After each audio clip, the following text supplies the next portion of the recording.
বনী ইসরায়েলের একটি জাতি আনা নামক স্থানে বসবাস করত। এখানকার দৃশ্য রহমতে ভরা ছিল, চারদিকে শান্তি ভরা ছিল।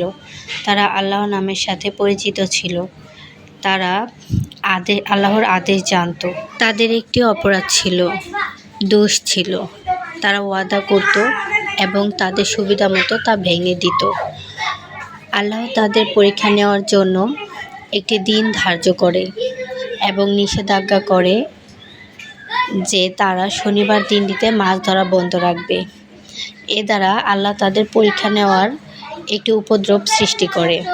কিন্তু ওই শনিবার দিনটিতে মাছ যেন নিজেই তীরে এসে বলতে থাকে যে আমাদের ধরো।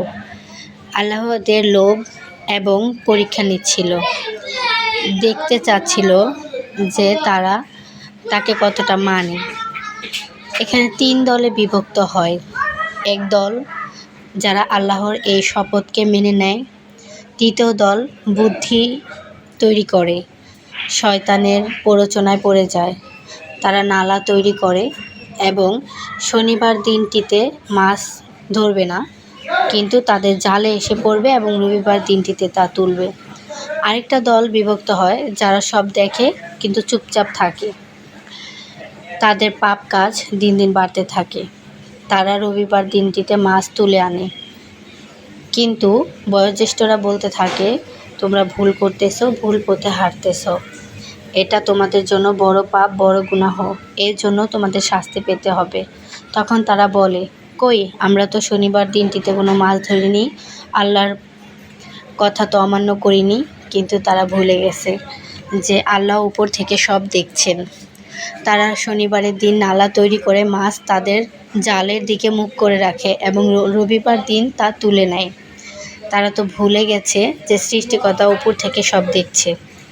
তারা এভাবে চলতে থাকে এবং বয়োজ্যেষ্ঠরা তাদের নিষেধ করতে থাকে। এক পর্যায়ে তারা কোনোভাবেই এই পথ থেকে সরে আসে না। পরবর্তীতে আল্লাহ তাদের কোনো আগুন, পানি, গজব ছাড়াই একটি রাতের মাধ্যমে এমন এক শাস্তি দান করে যা তাদের জীবনে সবথেকে কালো আঁধার নেমে আসে। তারা ওই রাতে মাছ কিনে খেয়ে খুব উল্লাস করতে থাকে, ধরে বিক্রি করে এবং উল্লাস করতে থাকে। তারপর ওই রাত্রে তাদের এমন এক আযাব তৈরি হয়, তারা ওই রাত্রে বানরে পরিণত হয়।